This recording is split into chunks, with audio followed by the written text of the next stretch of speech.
Opa, bom dia, boa tarde, boa noite para você que está nos acompanhando agora aqui no canal do YouTube, @ItatiaiaAgro, e a gente fazendo uma série especial com o balanço de 2024 no que diz respeito ao agro. E a gente recebe aqui nos estúdios da Itatiaia o presidente da FAENG, Antônio de Salvo, e ao meu lado também, na ponta direita, está a Maria Tereza Leal, jornalista do itatiaia.com.br, da editoria de agro. Seja bem-vindo, presidente. Muito obrigado. Prazer conversar com vocês aqui. Bem-vindo também, Maria Tereza Leal. Obrigada, Fabiano. Tetê, quer começar fazendo aí a primeira pergunta para o presidente? Então, pensei de perguntar sobre o leite, aquela questão polêmica que tanto causou polêmica no início do ano, com o excesso de importação. Como é que está isso, presidente? Ficou bem resolvido, mal resolvido? Em que pé está? Bom, vamos lá, vamos dividir isso em duas coisas. Primeiro é o que o produtor estava recebendo no final do ano passado e durante o inicinho de 2024, que era um preço muito abaixo do preço de custo, e isso inviabilizava completamente a nossa continuidade dessa importante produção mineira. As importações, e aí é o outro lado, as importações não caíram. Mas depois do Minas Grita pelo Leite, que nós fizemos, com uma reunião mais de 9.000 pessoas lá na Expo Minas, de alguma forma isso sensibilizou os compradores brasileiros, e aí tivemos uma recuperação muito firme no preço pago ao consumidor, mas infelizmente as importações continuam em índices acima do desejado. O que é que a gente chama de índices acima dos desejados? A gente sabe que a importação é sempre necessária para equilibrar a cadeia. Faltou um pouquinho de leite, a gente importa um pouquinho, principalmente da Argentina e do Uruguai, um pouquinho do Paraguai, mas principalmente a Argentina e o Uruguai, para dar um equilíbrio necessário para não ter nenhum desequilíbrio, principalmente para o consumidor final. Essas importações continuam ainda em índices maiores do que o necessário, mas os preços pagos ao consumidor e o preço final está bom. Então nós estamos sempre atentos com essa cadeia, que é uma cadeia muito delicada. Vale lembrar que em Minas são mais de 218 mil produtores de leite. Isso é um número gigantesco de pessoas e famílias que dependem dessa atividade. Para a gente ter uma ideia, na Argentina é pouco mais de 12 mil pessoas. Então só em Minas é 218 mil. A gente tem que estar muito atento que essas pessoas precisam continuar produzindo, precisam continuar tendo renda para continuar no campo, tendo uma vida digna. O sistema FAENG vai estar sempre atento a esse setor, que é um setor muito delicado e que nos requer muita atenção para que a gente continue tendo o setor de forma tranquila e que o produtor possa ter uma renda mínima para manter-se produzindo e manter-se no campo. Presidente, na Semana Internacional do Café, o secretário de Agricultura assinou um termo com a presença lá da FAENG da questão do trabalho seguro, trabalhador rural seguro. E a gente coloca vários pontos no que diz respeito a esse trabalhador, mas o que a gente conversa, a gente que cobre o agro, está no dia a dia, é que está faltando mão de obra para o agro. Talvez o lance do trabalho, da questão da regularização do trabalho, seja, claro, um desafio, mas hoje o desafio também é de conseguir mão de obra para o setor gigantesco. Eu diria o desafio maior. Maior. Acho que a mão de obra não é só um problema que o campo vive, é um problema generalizado em quase todos os setores. O campo especificamente, por estar longe dos grandes centros, né, por isso ser campo, não é cidade, você ainda tem um desafio maior de convencer aquela pessoa a ficar lá. Então as condições dignas de trabalho nos nossos representados, elas acontecem em 100% dessas pessoas. A cafeicultura e o setor de HF, que é hortifruti, que é um setor que requer muita mão de obra, porque você vai colher uma cenoura, você precisa de 200, 300 pessoas para colher aí 50, 60 hectares de cenoura.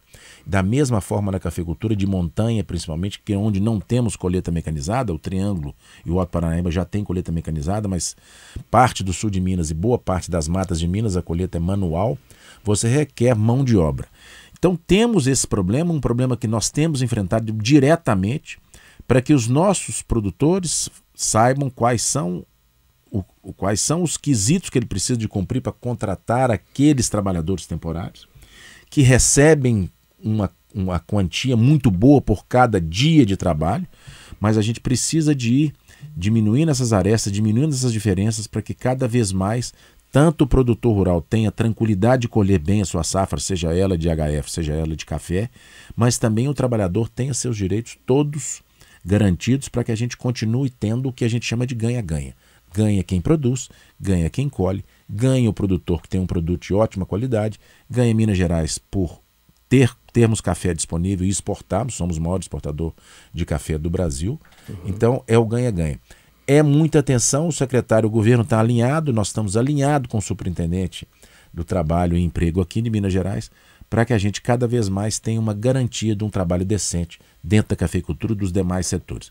A falta de mão de obra é um problema que nós vamos ter que tecnificar nossas fazendas cada vez mais, para que a gente possa ir transferindo o que era feito de mão de obra mecanicamente. Isso não é muito desejável, isso tem acontecido em alguns setores, mas é a realidade que acontece nos mundos que vão se desenvolvendo, nos países que vão se desenvolvendo dentro do mundo, e a gente sabe que nós não vamos fugir disso aqui no Brasil, vamos ter problema de mão de obra em vários setores. Então, de uma maneira geral, a gente pode pensar então que a tecnologia cada vez mais substituirá o homem do campo nessa análise. Eu não sei se é infelizmente ou se é felizmente. Pois é, difícil dizer, né? A gente, como seres humanos que somos, mas até o pacote tecnológico cada vez mais vai sendo desempregador. Ou, se no caso não tem o colaborador ou o empregado, ele passa a fazer aquela tarefa. Foi assim nas grandes fábricas montadoras, por exemplo, nas indústrias que estão se automatizando, o campo também está assim. Os tratores estão aumentando de tamanho, então você onde tinham 3, 4, 5 operadores passa a ter um só, as colhedeiras estão maiores, aonde é possível, evidentemente. E as máquinas se adequando para que a diminuição da mão de obra. Mas eu, como engenheiro agrônomo, como quarta geração de produtores rurais, nunca vai faltar espaço para a pessoa competente, capaz e treinada.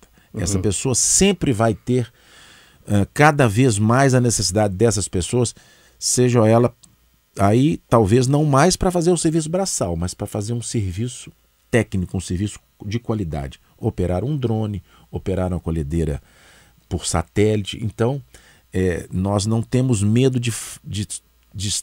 do pessoal estar de braço cruzado, porque não vai ter mão de obra no Perfeito. campo. O campo vai continuar crescendo, vai continuar se tecnificando, e nós treinamos a nossa mão de obra, mas vamos precisar sempre de mão de obra qualificada dentro das nossas propriedades, para que a gente continue produzindo de forma sustentável, de forma econômica, para todos os mineiros e brasileiros.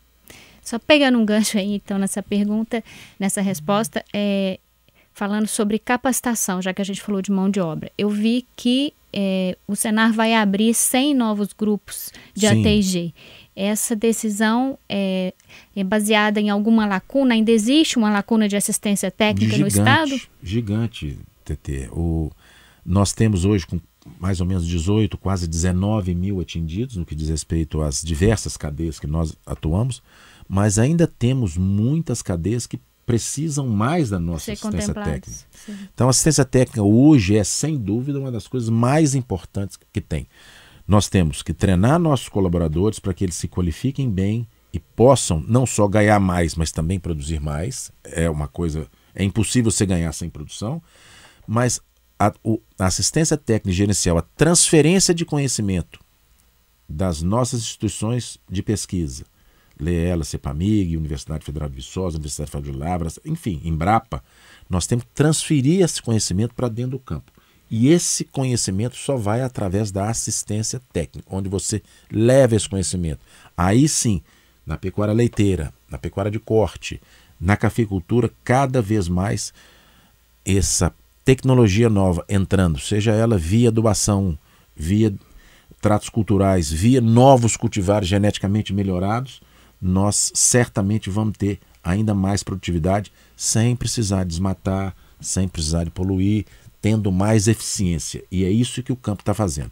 Vamos abrir novos cursos, 100 novos cursos, são mais ou menos 100 vezes 30, 3 mil produtores que vão ser atendidos, mas vamos abrir mais 100 o ano que vem. Esperamos fechar o ano de 2025 com mais de 25 mil pessoas atendidas gratuitamente pelo nosso Senar, para que essas pessoas transformem de vida, melhorem, seja na pecuária de corte, seja na pecuária de leite, seja na cafeicultura, seja no mel, seja em qualquer um dos nossos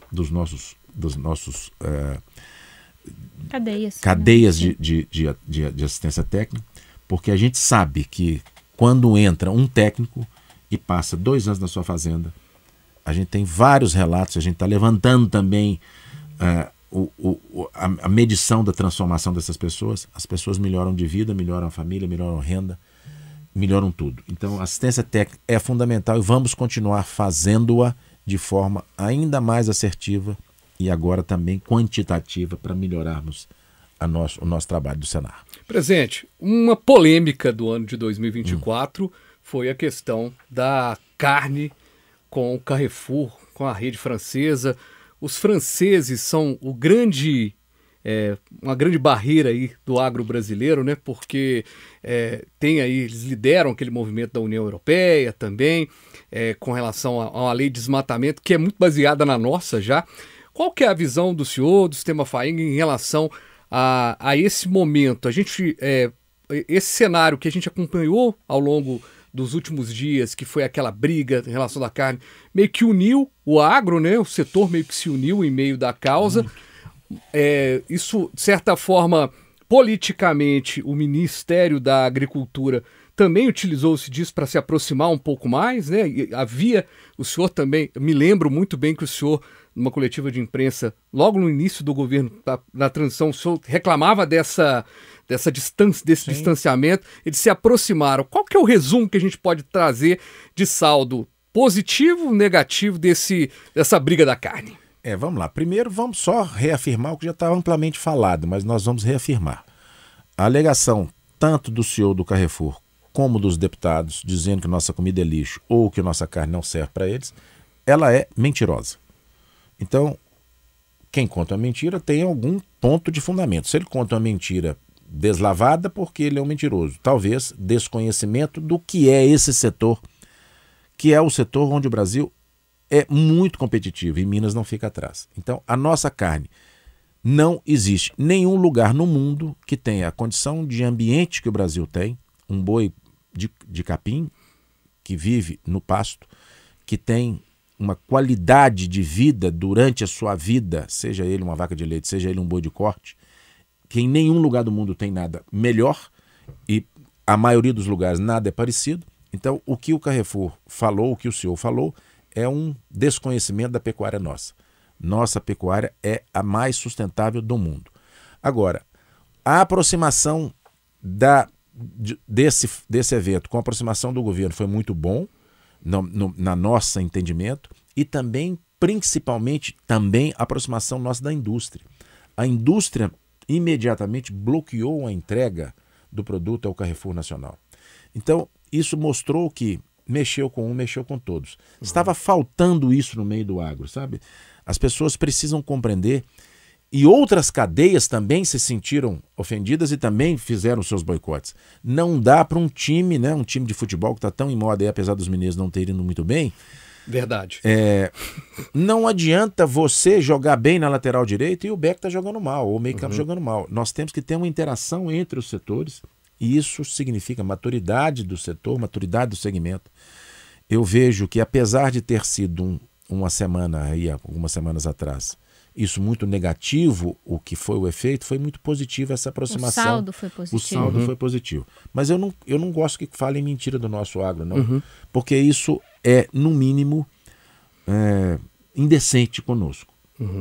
As pessoas precisam conhecer mais, e através daqui de uma rádio como essa, do Itatiaia Agro, conhecer um pouquinho mais o que é a verdadeira vida numa propriedade rural, para que as pessoas respeitem esse homem e essa mulher que trabalham, que geram alimento, que produzem o seu café da manhã, o seu almoço, o seu jantar. E que no Brasil não falta comida, o que falta é dinheiro para comprar a comida. Então, se existe fome aqui, não é por conta nossa, é por conta de uma economia que não se estabiliza nunca e que as pessoas não têm a capacidade de comprar. Mas o produto nos mercadinhos, nos supermercados, nos hipermercados estão lá e nós estamos produzindo muito e gerando superávit. Perfeito. Tetê, para a gente caminhar aqui para o final da nossa entrevista, que a gente tem um objetivo aqui de fazer um balanço e também a perspectiva. Sim. E vamos falar um pouquinho de perspectiva, presidente? A gente tem aí uma situação climática favorável para o ano que vem. Até que enfim, né? Até que enfim. Tomara que os meteorologistas acertem Sim, bastante. Tomara.